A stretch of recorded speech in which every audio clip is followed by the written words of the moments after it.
What's up mga katawataw? So, ngayon papakita ko naman sa inyo yung nilagay nating nilagay kong napaluto dito sa likod. Siya.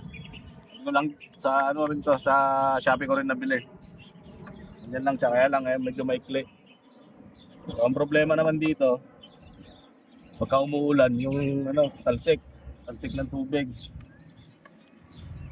Pero maangas siya, maangas. Talagang ganyan. Yung tinatawag na tiis guwapo setup. Ayan. Mura lang sa Shopee to, nasa 400 lang yata. Pero meron ako nakita ulit sa Shopee yung nilalagay dito. Siguro lalagyan natin ulit pagka may budget, pag ganun siya, para hindi tumalsik yung tubig dito sa taas. Tinanggal ko na yung dati kasi ang haba, nakaganon siya.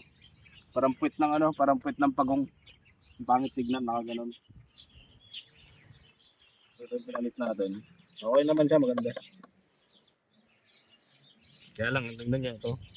Malikabok, andyan na kagad, tumatalsik.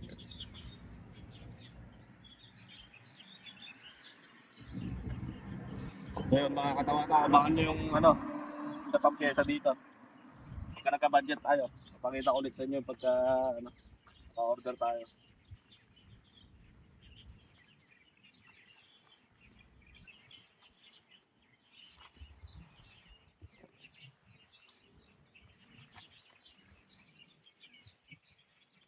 Dali na yung kabit yan, plug and play lang yan.